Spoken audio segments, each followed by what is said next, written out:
Hey folks, Pete here for Corax and Coffee. Today we're going to unbox Vagrantsong by Wyrd Games, also known as Wyrd Miniatures, I suppose. They do games and miniatures and terrain. Anyway, Vagrantsong is a train themed game that is not an 18xx game, thank goodness, because those have just kind of flooded the space.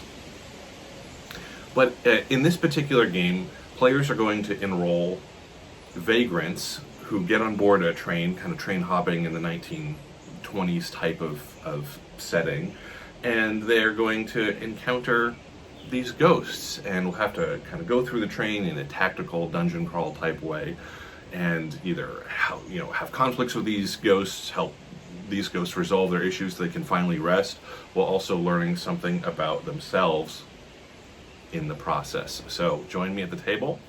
Let's take a look and see what's in this box. All right, here we have the Vagrantsong box. And on the back, we're immediately hit with a picture of this haunt with no head and just an interesting interpretation of a spinal column. I love it. And we've got included in the box right on the back there. And then we have 30 minutes per player, 2 to 4 players co-op, ages 14 plus. I love the color scheme of this. Let's open this up. All right.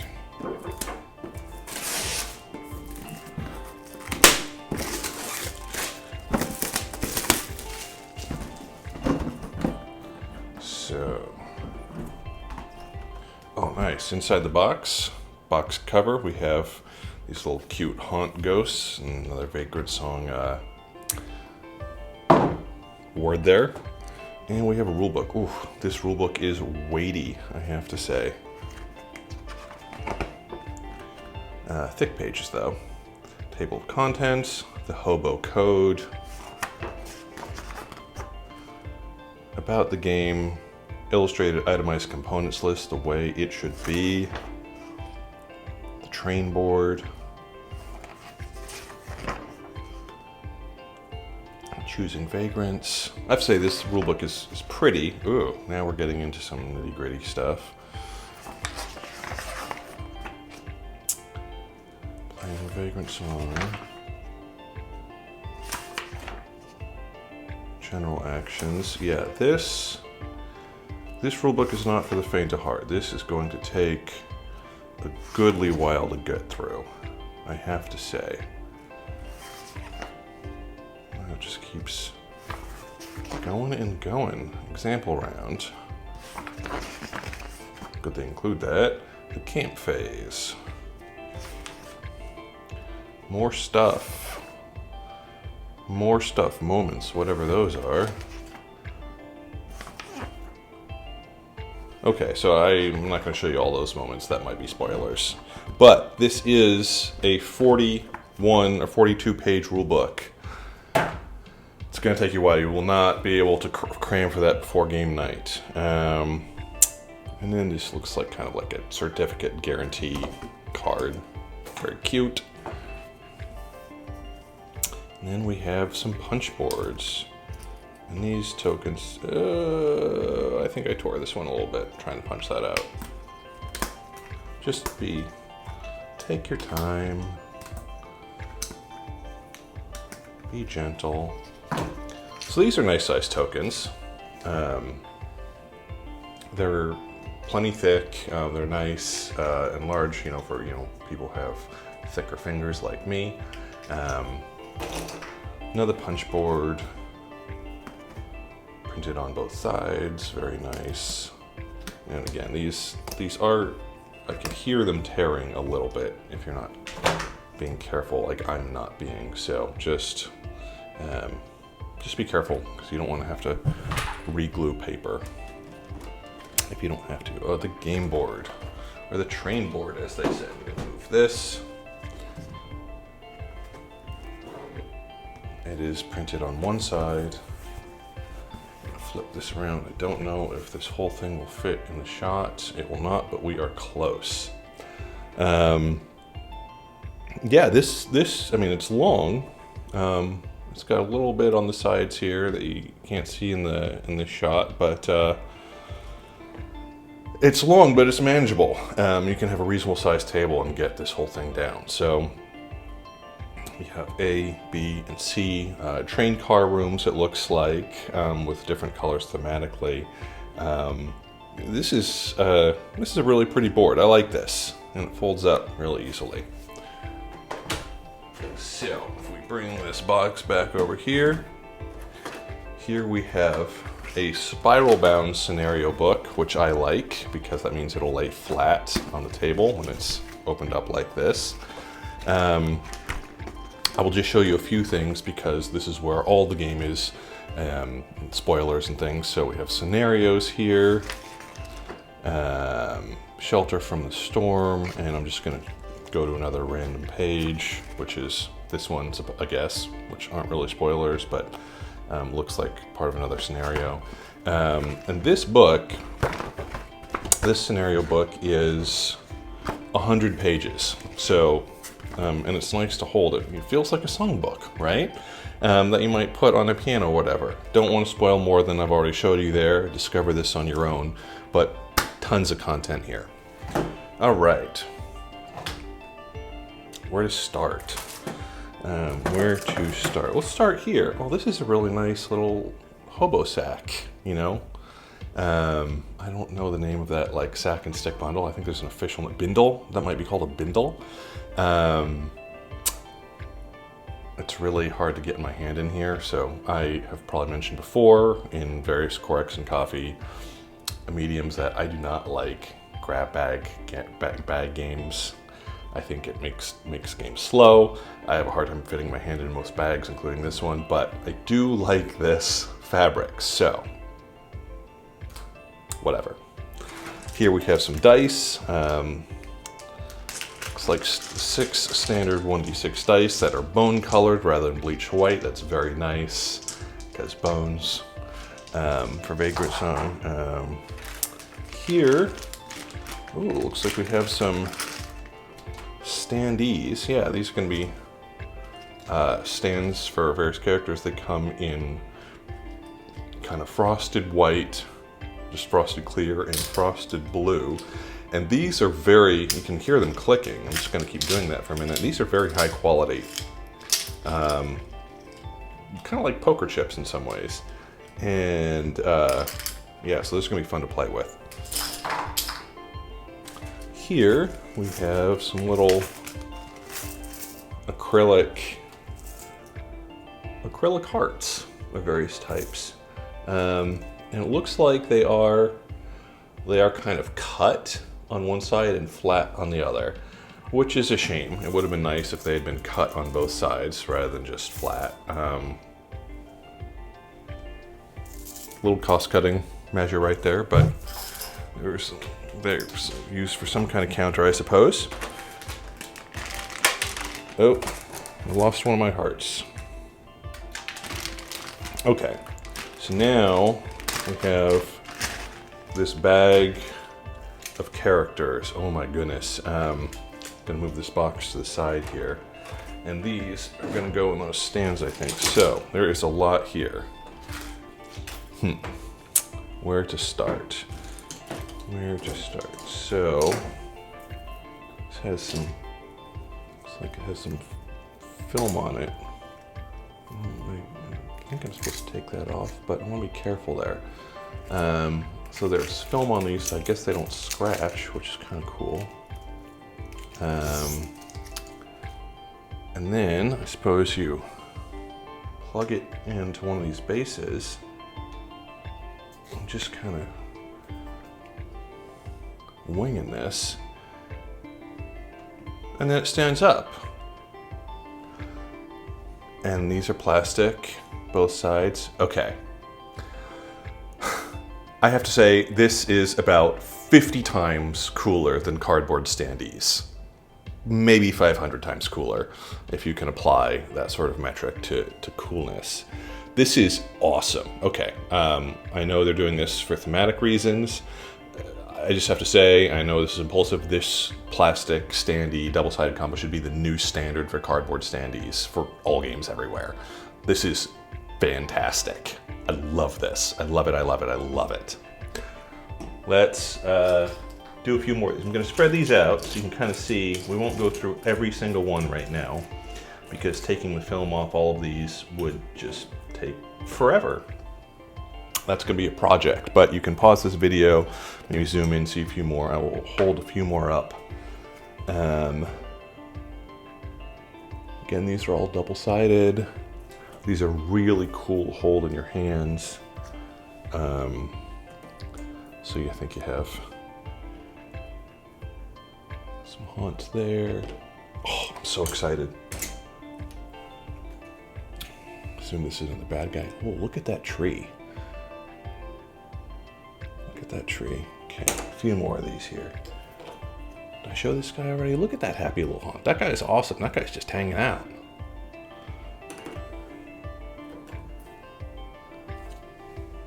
Look at that guy. Oh, these are just awesome. Awesome, awesome. No complaints, no notes.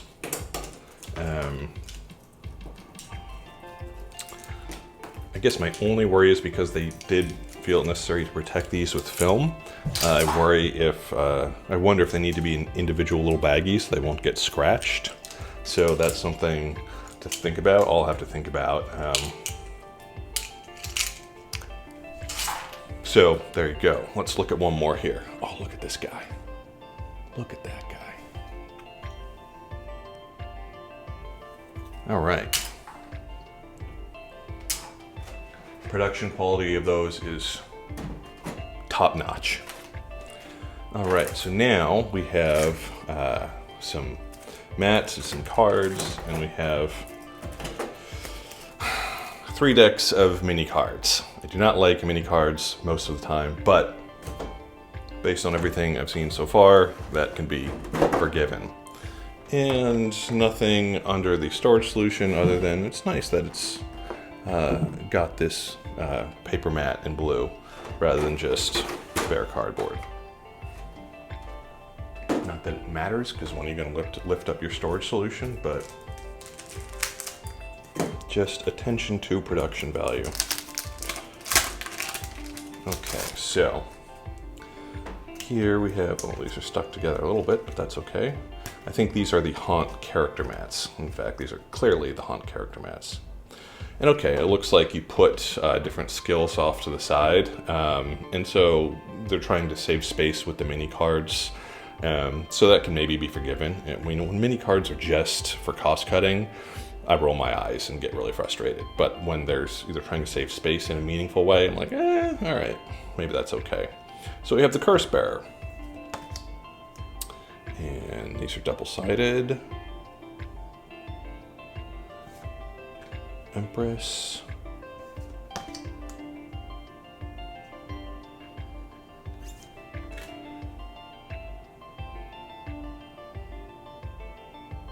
Revivalist. I'm just getting so like enthralled with these, so sucked in. The Runaway.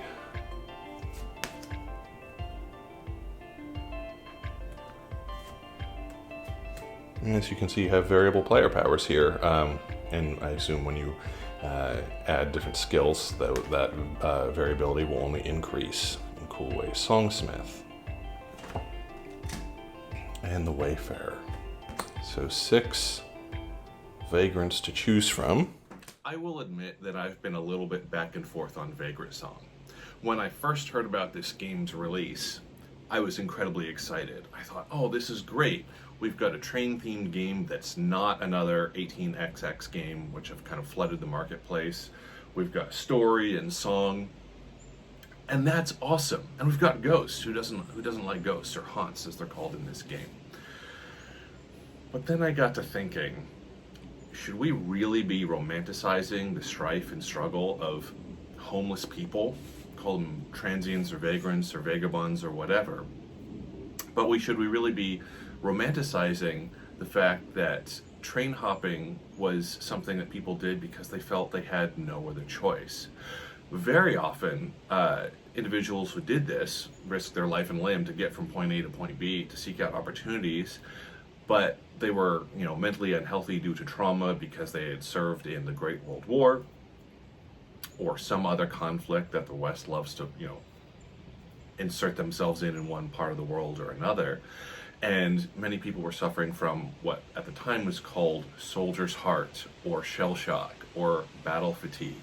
It wasn't until the release of the 3rd edition of the DSM by the American Psychiatric Association in 1980 that we codified post-traumatic stress disorder. And look, you might feel one way or another about mental illness, specifically the classification of mental illnesses. But with that classification, it was then possible for individuals who were suffering horribly to finally get help in a meaningful way. I could go on about the history of the mental health care system forever, but we're here to talk about board games. So I was kind of not really excited about Vagrantsong, just thematically at that point. But then I thought, maybe this is a good thing. Maybe this is kind of a way, in game form, fictionalized game form, because again, ghosts, for transients to be able to tell their stories, because this is a narrative storytelling game at its heart. Yes, it has aspects of tactical dungeon crawling, but it really is about these individuals that players enroll, these transients, to help haunts find peace and maybe help themselves find some sort of peace through being resourceful on their own. And I'm not saying we should also just perpetuate the need for people to pull themselves up by their bootstraps. That's not a good theme either. And again, I don't want to nitpick. If you think this game is great, which I have finally come to a place where I think this game is potentially a great thing, I just wanted to share kind of my own personal introspective struggle back and forth about the theme of this particular game. I think the artwork is great. I think the gameplay, I have played this game now. This is not a full-on review, obviously. This is just an unboxing. I think the gameplay is great. So I just want to share my thoughts on that.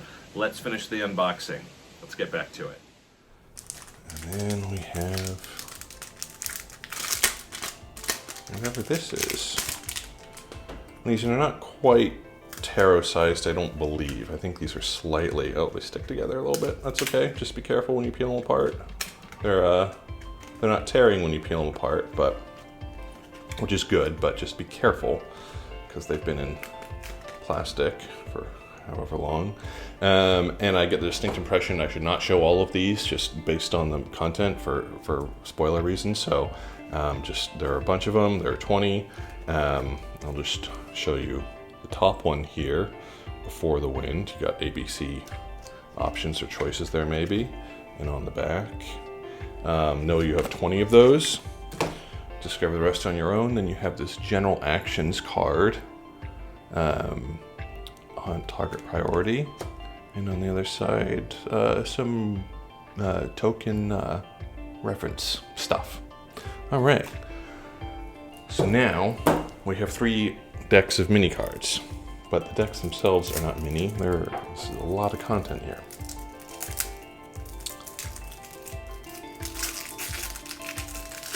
So let's just open all these up.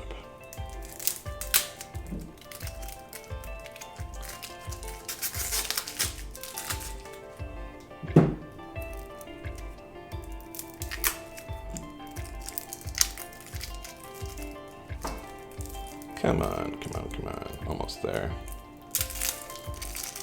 All right. So, we have some wounded, and then these stick together too. These are very high quality cards, by the way. So, they're thick, so they're not quite as many cards as you might think, but they're very high quality. They are sticking together, so just be very careful because you don't want them to tear. Just separate them a little bit here. Wow, these are really sticking together. Okay, so I wasn't going to show them all anyway because that would have taken forever. I want you to discover something on your own, but separating all these cards. So you have some, would take a while. So you have Wounded. And any can-do attitude. For each success, target gains 1 humanity. Then, if you're the first vagrant to take a turn this round, the target gains an additional token symbol humanity, icon humanity. Okay, and then we have some, oh, these are so stuck together. You have to be patient. Some other kind of cards, and then you have some items, beat up boxing gloves, fishing line, not fishing line, fishing line, old medicine bag, no, sticky cards, spoon bag, worn book, burning sage. So that gives you an idea of kind of the level of not depravity, but wanting in this game for some of these vagrants, in that having a sewing kit, or canned heat, or faded talisman, or a worn book, or a deck of cards, or a lucky horseshoe has potential value in this game for accomplishing what you want to accomplish. Tons of wounded tokens. This goes, they're numbered for some reason. They go through up at least 85. And seance, what are these cards? So you have different actions here, different rituals, different types. Rituals and ritual on one side and reward on the other. So a whole bunch of stuff in this game. I wish these cards weren't sticking together so much, but there's tons more for you to discover on your own. Like I said, these for me are one of the highlights, except for all of this is a highlight. I've been very excited about this game for a long time. That is everything that comes in Vagrantsong. I have to say, I absolutely love everything about every component that comes in this box. I also love the artwork on this box. I happen to pre-order my copy of Vagrantsong online, but I have since seen it in brick and mortar stores, and if I didn't already own it, I would immediately grab a copy of this, just based on this artwork. This is awesome. Of all the components in this box, I have to say that the thing that speaks to me the most is the scenario book. Again, I don't want to go through all these pages here because I don't want to spoil anything for you, because the heart of the story is in this book. But just look at this. It's like it's a scenario book, but it looks like a songbook of piano sheet music. Your mileage on that may vary. I will say that growing up, my dad had bookshelf after bookshelf of ragtime music for the piano, and I would fall asleep at night listening to him playing the piano upstairs, and that was very comforting to me, but also kind of gave me a sense of adventure and excitement. So maybe I am just kind of conflating Vagrantsong, the adventure in Vagrantsong, with falling asleep to ragtime music that my dad would play during my childhood. Just an association, but highly recommend you check out this game if you like dungeon crawls, narrative adventures, trains, ghosts, or quality components. Until next time, I'm Pete Steele. Please do check out our site at coraxandcoffee.com. Check out our podcast, check out our game terms and other content. Please do like and subscribe and share. That helps us the most. You can check out our merch store or become a Patreon support if you would like. That would also be wonderful. But please do share our content with your friends, gamers, and family and other friends alike. Until next time, take care.